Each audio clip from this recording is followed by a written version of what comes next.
आज का हमारा टॉपिक है होम रूल लीग आंदोलन। तो आइए समझते हैं सबसे पहले इसका अर्थ। तो होम रूल का शाब्दिक अर्थ है स्वराज या स्वशासन।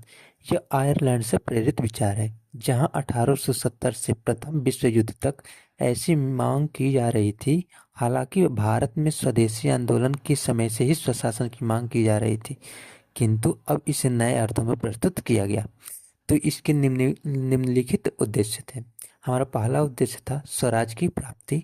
दूसरा, आम जनमानस को स्वराज के व्यवहारिक अर्थ से परिचित कराना तथा साथ ही जन आंदोलन के माध्यम से उन्हें स्वराज के लक्ष्य से जोड़ना। और तीसरा और अंतिम होता है अहिंसक आंदोलन के माध्यम से लक्ष्य प्राप्त करना। तो आइए समझते हैं कि होम रूल लीग आंदोलन के कौन कौन से कारण हैं। होम रूल लीग आंदोलन के कारण। इस आंदोलन की तात्कालिक वजह तो प्रथम विश्व युद्ध से उपजी परिस्थितियां था। इस समय महंगाई अपने चरम पर थी, जिससे आम जनमानस का जीवन अत्यंत कठिन हो गया था। ऐसे में जनता का एक बड़ा वर्ग ब्रिटिश नीतियों से असंतुष्ट होने लगा था। वहीं दूसरी तरफ युद्ध के समय ब्रिटिश शासन पर दबाव डालना आसान होता गया, क्योंकि एक तो इस तरफ अंग्रेज भारतीयों का सहयोग चाह रहे थे, वहीं दूसरी तरफ उनकी प्राथमिकताएं अलग थीं। इसके अलावा ऐतिहासिक रूप से देखें तो जिस स्वदेशी के विचार को बंगाल विभाजन के समय प्रस्तुत किया गया था, उसे और विस्तार देने की आवश्यकता महसूस की जा रही थी। इस आवश्यकता में पूंजीपति वर्ग भी सहयोग कर रहा था, क्योंकि इससे उन्हें बड़ा व्यवसायिक लाभ होता। फिर तिलक एवं बेसेंट को भी एक राजनीतिक अवसर की तलाश थी, ताकि वो भारतीय जनता से जुड़ सके। तिलक अपनी सजा पूरी करने के बाद देश लौटे थे, तो वहीं एनी बेसेंट ने धार्मिक सांस्कृतिक कार्य छोड़कर राजनीतिक गतिविधियों में शामिल होने का निर्णय ले लिया। आंदोलन की शुरुआत। सबसे पहले तिलक ने अप्रैल 1916 में बेलगांव में होम रूल लीग की स्थापना की। फिर सितंबर 1916 में एनी बेसेंट ने मद्रास में इसकी स्थापना की। आपसी विवाद से बचने के लिए दोनों नेताओं ने यह तय किया कि वह अलग अलग क्षेत्रों में आंदोलन का संचालन करेंगे।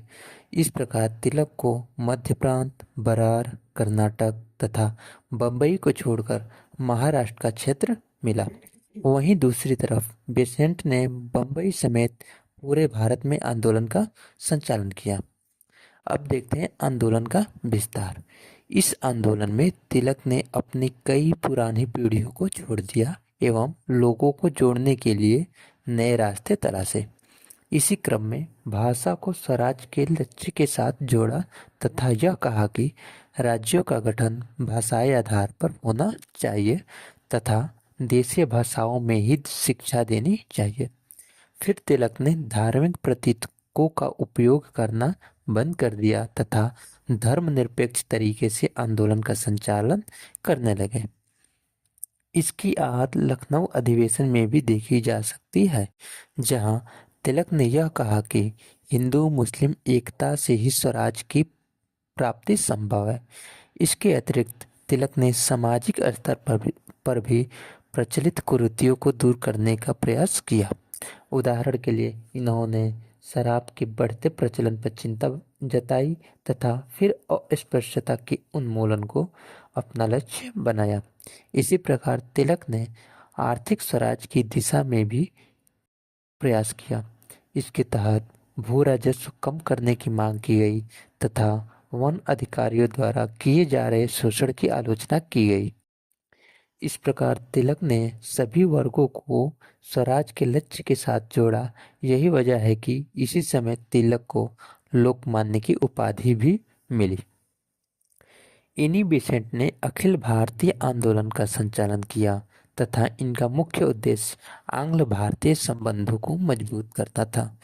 इन्होंने ब्रिटिश साम्राज्य की नस्लवादी नीति का विरोध किया तथा यह भी कहा कि ब्रिटिश शासन की गृह एवं विदेश नीति भारतीय उद्देश्यों से पृथक है। फिर इन्होंने अंग्रेजी शासन द्वारा देसी शिक्षा एवं देसी उद्योगों के प्रति उदासीन रहने की भी आलोचना की। सबसे बढ़कर इन्होंने अपने लेखों के माध्यम से स्वराज के लक्ष्य को जन जन तक पहुंचाया। इसके लिए कमर्शियल न्यू इंडिया जैसी पत्रिकाओं का माध्यम बनाया गया। आंदोलन के प्रसार के साथ कांग्रेस एवं लीग के नेता भी शामिल हो गए। यह आंदोलन अपने चरम पर था, तभी नाटकीय ढंग से इसका समापन हो गया। आंदोलन का अंत। आंदोलन के प्रसार को रोकने के लिए जून 1917 में ब्रिटिश सरकार ने एनी बेसेंट को गिरफ्तार कर लिया। जब इस गिरफ्तारी का देश भर में विरोध होने लगा, तब अंग्रेजी सरकार दबाव में आ गई और इसी समय सुब्रमण्यम अय्यर ने सर की उपाधि त्याग दी।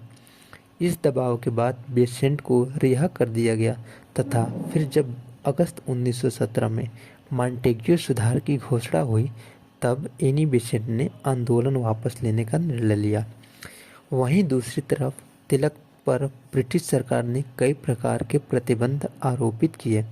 पहले 1916 में उन पर स्वराज संबंधी भाषणों के लिए राजद्रोह का मुकदमा चलाया गया तथा फिर 1917 में इन्हें दिल्ली एवं पंजाब प्रवेश से प्रतिबंधित कर दिया गया।